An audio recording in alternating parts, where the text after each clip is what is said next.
Today, October 22, is a very significant day in the history of our beginnings.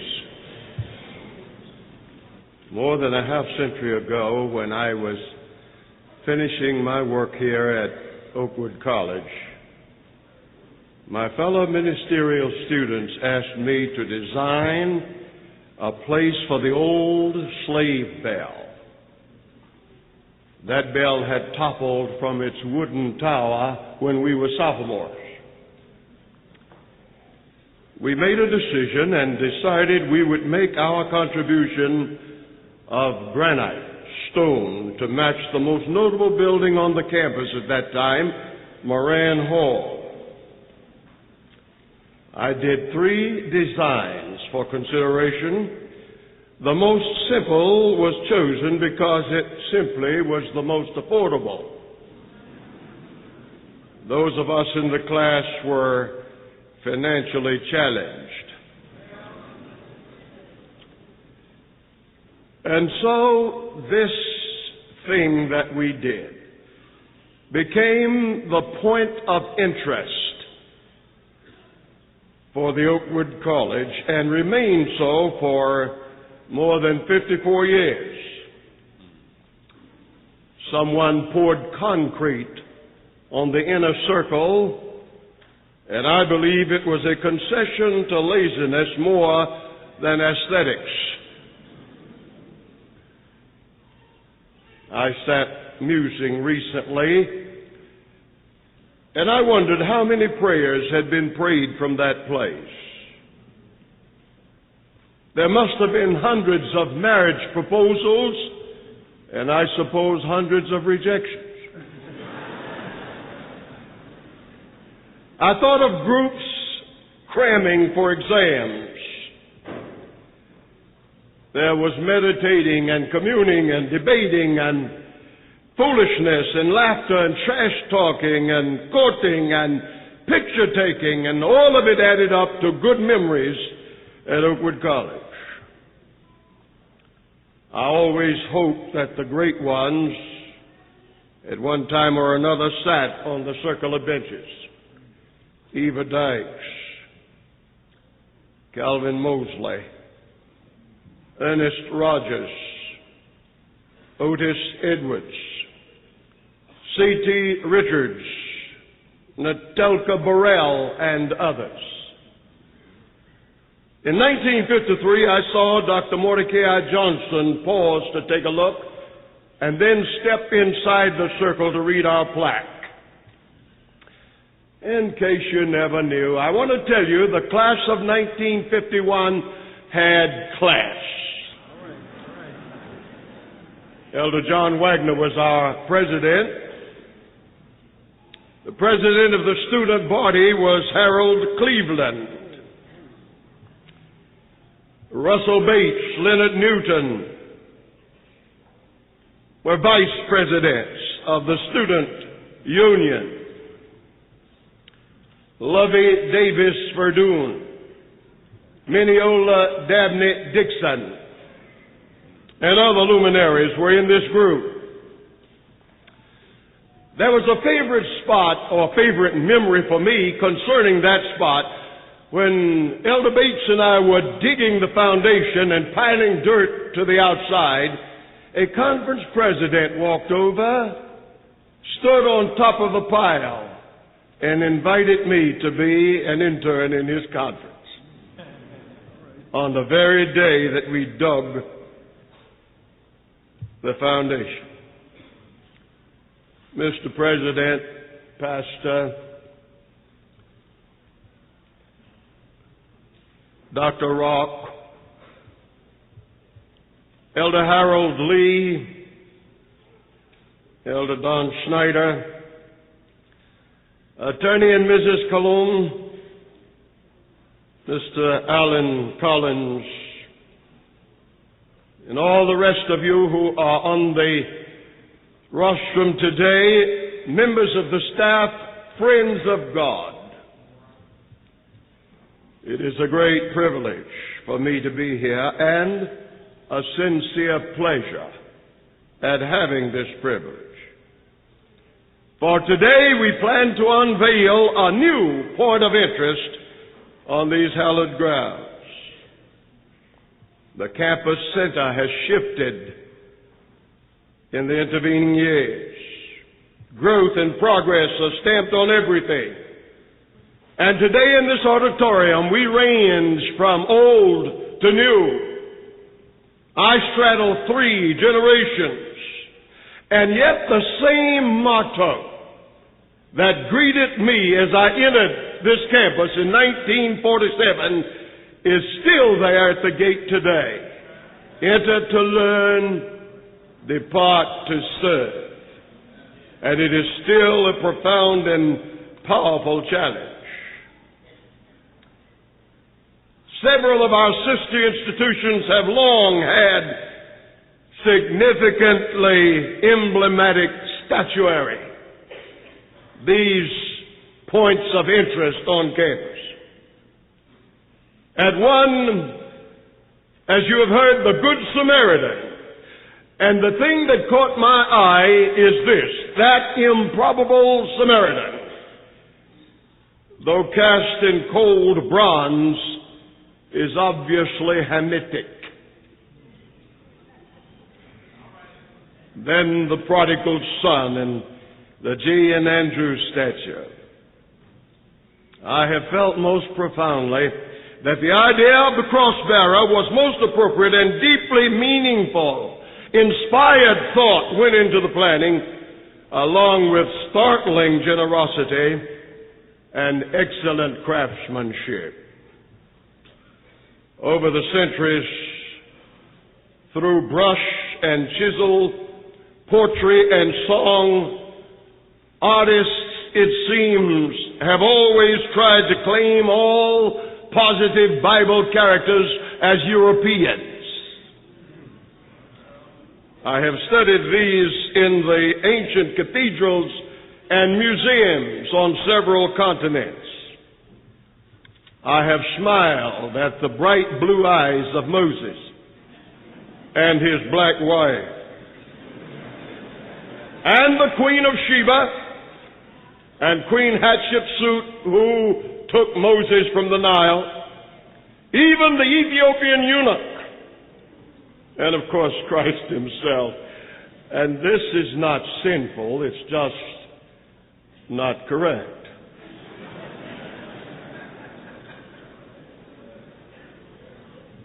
Now, there is very little information about Simon of Cyrene in the Bible, the sacred writings, or even in the commentaries.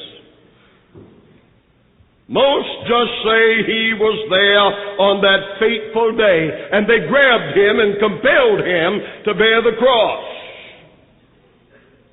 And as I look from book to book, many references take pains to point out that there was a Jewish settlement in Cyrene. So Simon was probably a Jew. Well, hold on here. Christ had suffered unspeakably. He had been betrayed, arrested,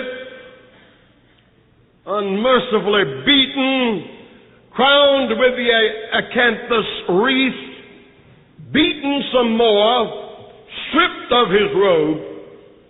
He had had no food, no water. The procession of death is now moving towards Golgotha. And Christ is bearing the cross. Some historians insist for some reason that it wasn't the full cross, only the cross beam. I don't believe that. In my mind's eye, I see him bearing the whole thing. I can hear the dull, dragging thud of the long beam bumping along over cobblestones. I can see him impeded by debris and things thrown at him. And Christ became too weak in his human body to bear it. Now, I said that for a reason, because he had resident in him at that moment the power to levitate the cross. he could have made the thing float about 4 feet off the ground, all the way to Calvary.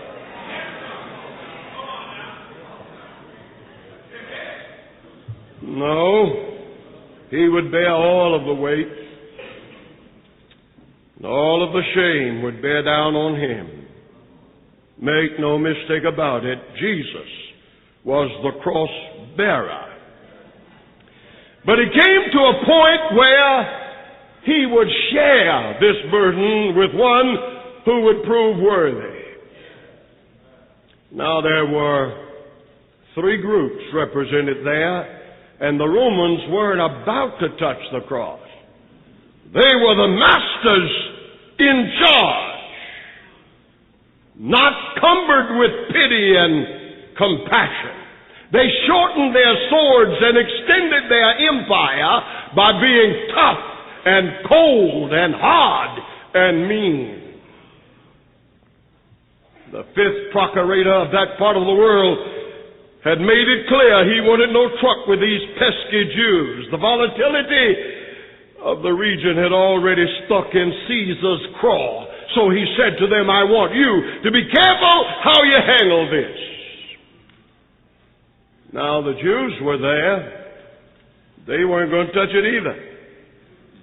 They had cleaned themselves up for the Passover. The ceremonies had begun. Now, if Simon were a Jew, he wouldn't have touched it either.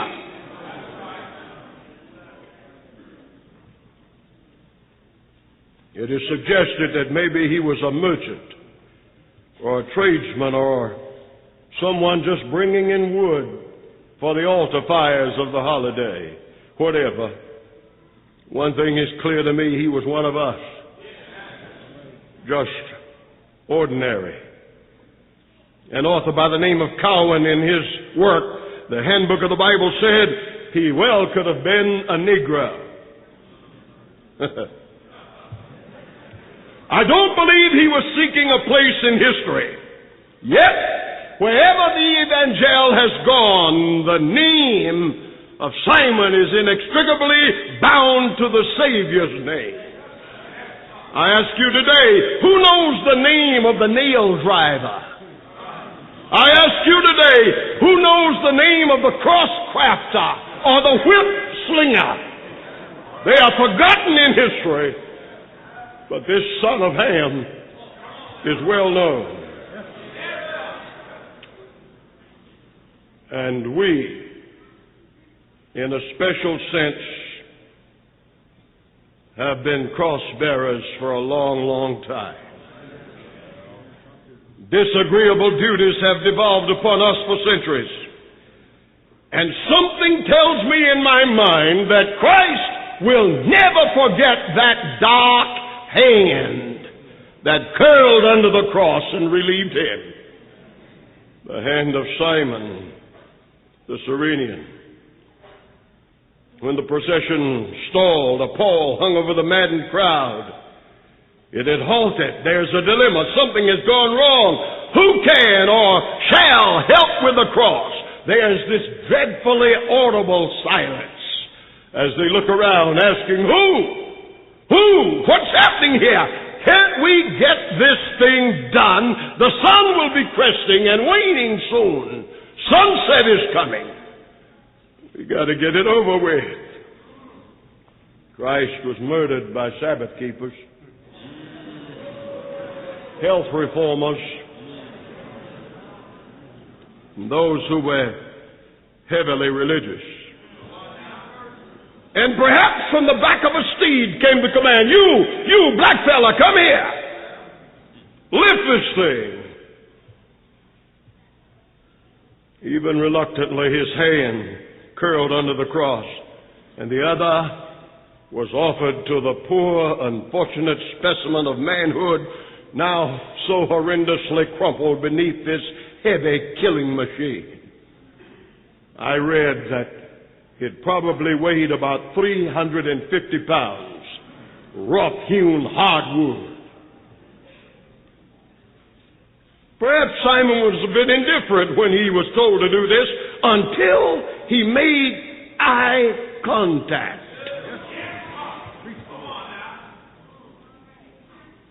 took a good look at the one he was relieving, he saw what the Magdalene saw. When he looked and saw that face, he saw what the woman at the well had seen, what blind Bartimaeus would see a little later, what the thief on the cross would see, what his own sons had been excited about. And there is a powerful song that could have been sung right there. I have just seen Jesus. He's the one, the Lion and the Lamb, purity personified, love unbounded, divinity revealed, and above all, a moving compassion that encircled the entire globe. There was blood on the cross, and it was smeared all over Simon. Common name in the Bible, Simon, Simon. One, a denier, the other, a cross-bearer.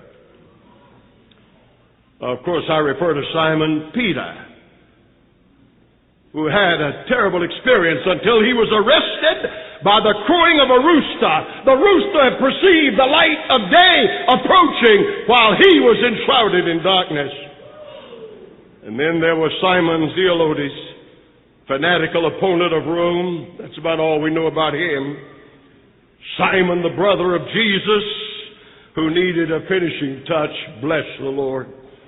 Then there was Simon the leper, who was rebuked by Jesus' powerful parable when he, a former leper, felt offended by the presence of a degraded woman. Then there was Simon the sorcerer, who thought he could buy the Holy Ghost and was bitterly denounced by Peter. Then Simon the tanner at Joppa, to whose house Cornelius sent that he might learn more about this Jesus. That's about it. There are many Simeons also, but there is this African. The procession was not long halted. The horses' hooves were grinding the pebbles in frustration. The body of Jesus, that human body prepared for him, where divinity was housed in the tenement of the flesh, that body was weak now, not having food, having been beaten and unable to sleep, and thirsty and covered with spit and blood and dirt. That body could carry the cross, it seemed, no longer. I wonder what the angels must have felt and thought. Must Jesus bear the cross alone? And all these folk go free? There is a slant in Desire of Ages that is on the bookmark I got today. Page 742. He, Simon, he heard the taunts and ribaldry as he expressed compassion, and I had to stop right there. He hadn't done a thing yet except express compassion. Do you know it's a virtue to be able to do that? And I want to tell you something else about it. We know how to do it. We have been oppressed and enslaved and mistreated since the day we were born. We know how to cry, Lord, have mercy.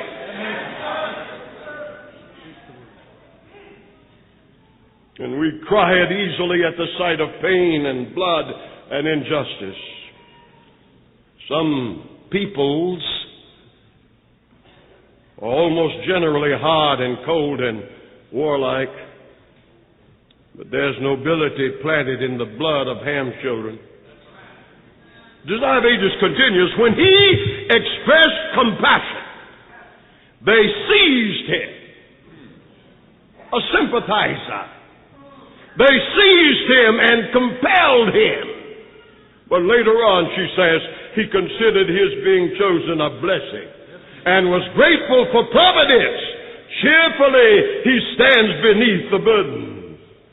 Simon of Cyrene. In early writings, page 179, 3 times the cross was laid on Jesus' shoulder. Then a man was seized and bore it to that fateful spot. I like words, and don't ever cut them off. Read them and think about them. Cogitate on them.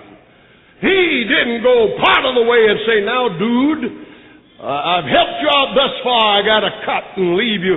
No. We are told he took it all the way.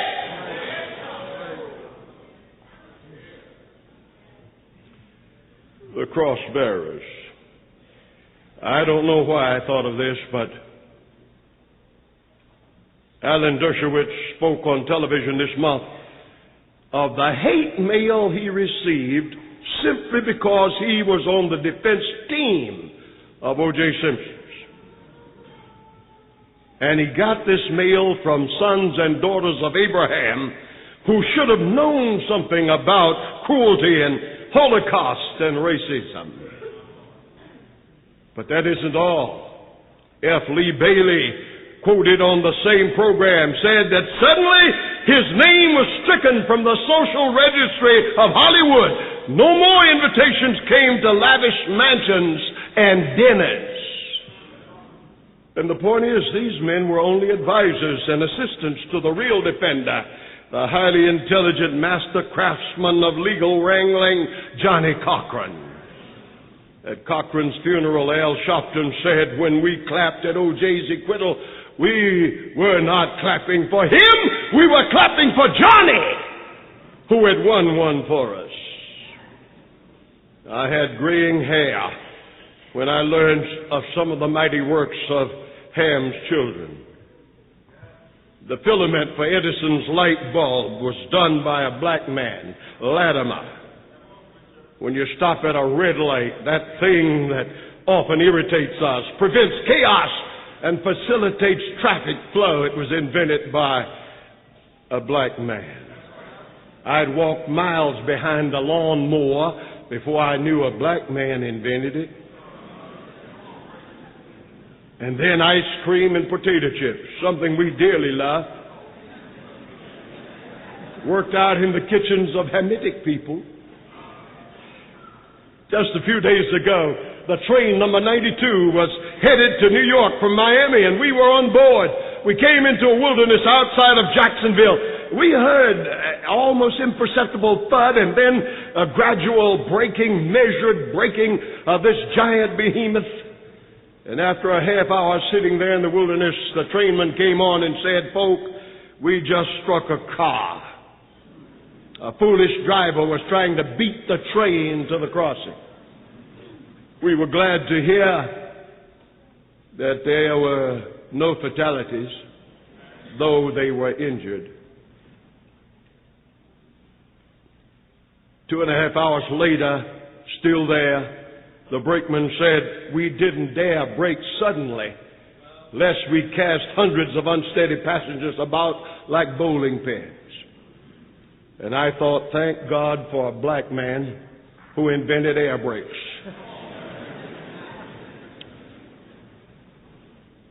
My nephew, whom I had the privilege of baptizing, died in the famous Johns Hopkins Hospital in Baltimore.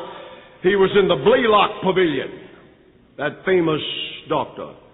And rightly so, Dr. Blaylock. But a black man named Vivian was responsible for most of his successes with blue babies and heart surgery. And finally, after many years, they awarded Vivian an honorary degree and had his portrait painted, and it hangs beside Dr. Blaylock's now in the rotunda of Johns Hopkins Hospital. What I remember about this man from Reader's Digest is that his salary had to be that of service people because no black professionals were allowed to do anything at Johns Hopkins in those days. So he was paid the same as a janitor. He was a cross bearer. Little credit, little fortune, that's what cross bearers are. The spirit of prophecy says that a man is blessed when he can do what God wants him to do without consideration of who gets credit for it. We are cross bearers, unheralded. 1848, J. Hawkins invented a metal oven rack. In 1884, Johnson invented the egg beater. And Lee, a kneading machine to facilitate the making of bread. And for the train, the principal conveyor of those days, black folks invented smokestacks and a switching machine and car couplings. Elkins improved refrigerators. A seed planter was invented by Blair. A shoe-lasting machine invented by a black man. The telegraph system for trains done by Granville Woods. And in 1935, Fred Jones came up with an idea for refrigerating trucks so that fresh vegetables and fruits could take the long haul. George Washington Carver, more than 100 products from the peanut alone. And I ought to put this in. Marjorie Joyner invented a hair-waving machine. And those of you on the distaff side will understand what I'm talking about right there. But I want you to catch the scene. Clouds of bloodthirsty insects were doing their frenzied dance in the foul air above the cross, while the demon-driven mob tormented him with a cacophony of blasphemous blather, a delirium of insane and hellish brutality. Christ was near death, and he had been there since Gethsemane, because he said to his disciples, "Then my soul is exceeding sorrowful, even unto death." And if Christ had died anywhere along the way, he still would have been our Savior. For the system of justice, which is universal, only required that the blood of one equal with God could atone for the sins of man. And he shed that blood in Gethsemane, and in Pilate's judgment hall, and in Herod's parlor. St. Paul took note of this and said that he endured even the death of the cross, indicating that maybe he went farther than he actually had to go. He was the cross bearer, but he shared the burden with the son of Ham, Simon of Cyrene. And he said to you and me, bear the cross, not wear it. Almost every time I see thugs arrested on television, they have on a cross. And I wonder what it means to them. Probably it means nothing but an encrusting, cheap or expensive bit of bling.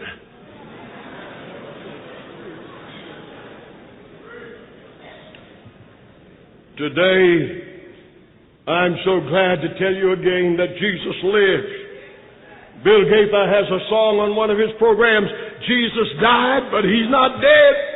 And he's coming back again. He is the head of the body, according to Paul's matchless metaphor.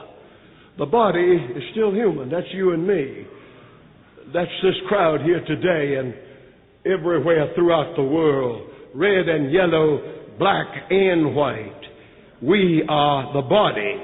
Christ is the head. And like them, the body is weak. Today, he is the head, the church is the body. And some within the church are saying, with an arrogant flair, there is no sanctuary in heaven. But the head says there's one there which the Lord made, and not man. The body has sometimes said, don't say amen, it's unsophisticated. The head says, let all the people say amen. The body lusts for popular acceptance. The head says the world will hate you. It hated me. The body is flattered when nominal religionists say, oh, you're just like us. By the way, that's not a compliment. Because the head says you're to be peculiar people. And peculiar doesn't mean queer.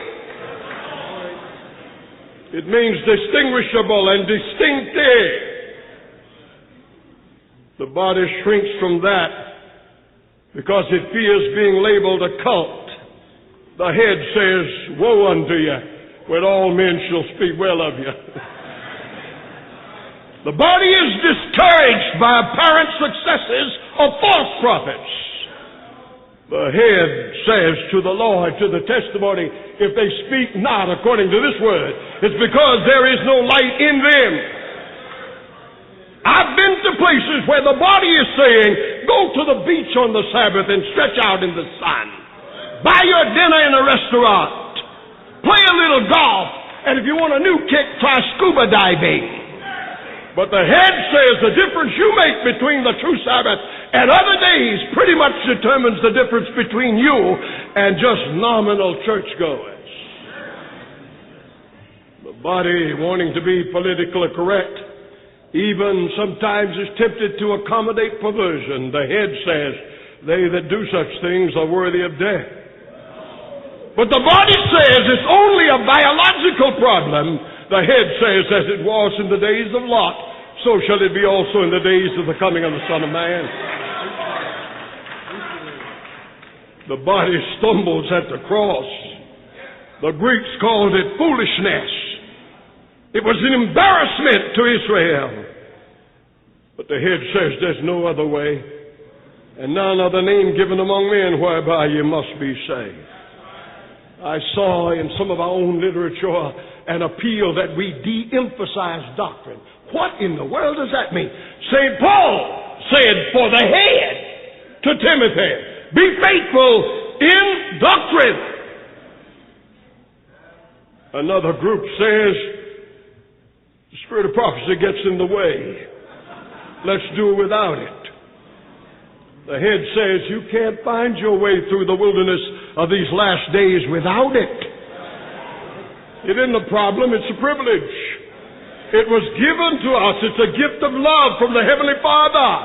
And most folk who denigrate it have never read it. They're down on what they're not up on. The body is lazy and philosophical and wants to finish the work from an easy chair and with gimmicks of this kind or another, but the head says, work while it is day, for the night cometh sooner than most of us realize. The night will settle upon us. And what we fail to do in a time of peace, we'll have to do in a time of direst opposition and trouble. And so I want to say to you and to everybody here, regardless, in a special way, we are cross bearers.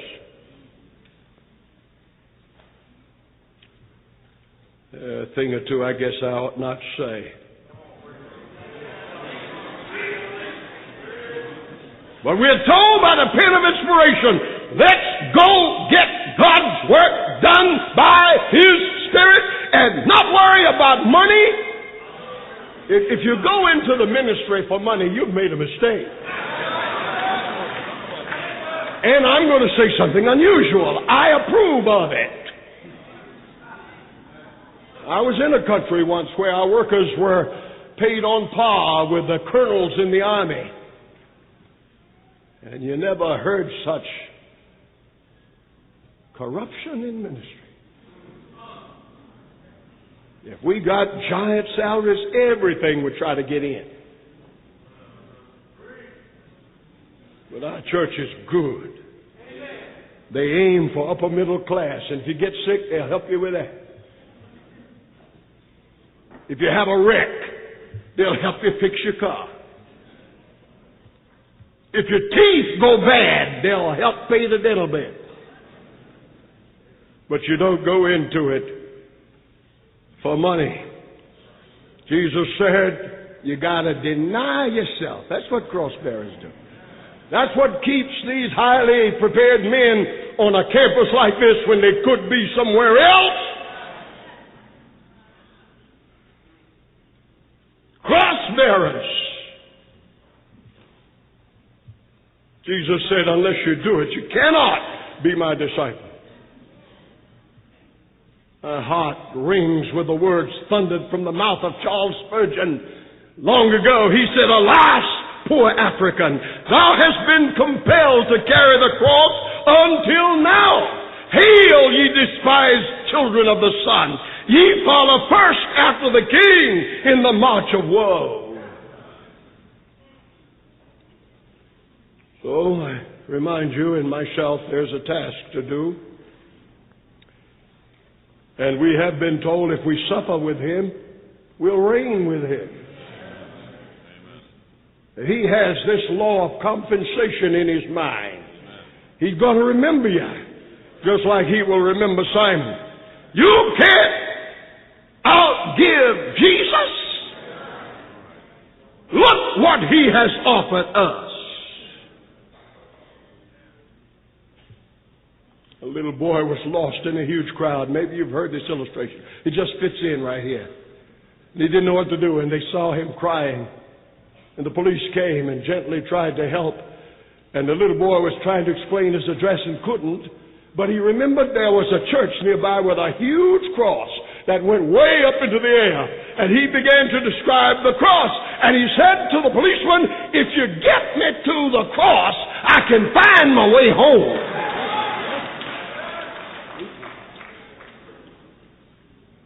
And that's the only way home. You come here to learn. You depart to serve and to become with Him a cross bearer. Go where the hurt is and soothe it. Go where the darkness is and enlighten it. Go to where death is and talk about everlasting life. Bear it if it smacks of primitive godliness. Bear it if it requires us to abstain from carnal delights. Bear it if we're told to mortify unholy desires. Bear it if you have to forsake your own will in order to do God's. Bear it when it imposes hard duty. Folk call me from all over the world. They've gotten calls themselves, and they want advice. I tell them, first and foremost, my advice is find out what God wants you to do, and do that. If you have a chance to go to paradise, and God says go to Siberia, you better go where God tells you to go. Bear it if you have to suffer reproach. Bear it no matter what the future holds. Because the future doesn't hold very much right now. There are trials, freakish and capricious acts of nature. The world is confused. They don't know what to do. I feel sorry for our national president. If he knew how to get out of Iraq, don't you know he would do it? The Bible says that perplexity. I did a sermon 30 years ago on that word. It comes from a Greek idea which means stuck in the mud.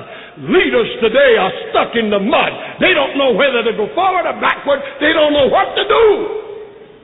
And Satan's got them right where he wants them. But I wanted to leave you with an idea that in your bare cross, there's somebody who knows how to take care of you. A young man called me long distance and told me one of the most fascinating stories I have ever heard. I said, where'd you get that? I said, well, look, I'd like to have it, but I don't want the internet to send me anything. I've had problems with that, and I'm wary of it. I said, you send me a source I can trust, and then I'll mention it somewhere. Well, here it is. And right there it says AP. That means Associated Press. Copyright 2005. Now I'm ready to tell you about it. There was a little girl in a dark corner of Ethiopia, 12 years old. She was abducted one day by a band of sinners. They took that little girl and misused her and abused her and raped her and beat her. And the idea was she was to become the wife of one of them. And this article said that many of the women in that part of Ethiopia who are wives were first abducted. Now, I don't know why this little girl decided she didn't want to do that. You know, there's some people who do right because the Spirit deals with them directly. They haven't been taught, they haven't had any Bible studies, but something made her decide, this is not for me. And so they mistreated her and kept it up for a long, long time. And now they are out in the wilderness next to the jungle. And they start again. When suddenly 3 lions walked out of the wilderness. Now, I have driven through Kruger National Park in South Africa. I have seen the tawny lions that match the color of the grass. And there's something to see. I have gone to places in Kenya, and I have seen them there. But the lions of Ethiopia are different. They have black, curly manes. National symbol of the country. Haile Selassie owned one and called himself the Lion of the tribe of Judah. 3 lions walked out of the jungle and made an announcement.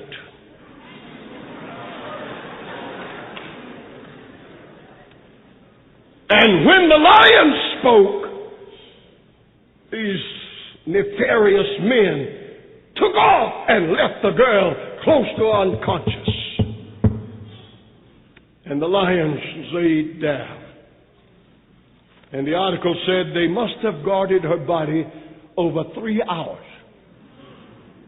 And finally along came the police with members of the family searching for that little girl.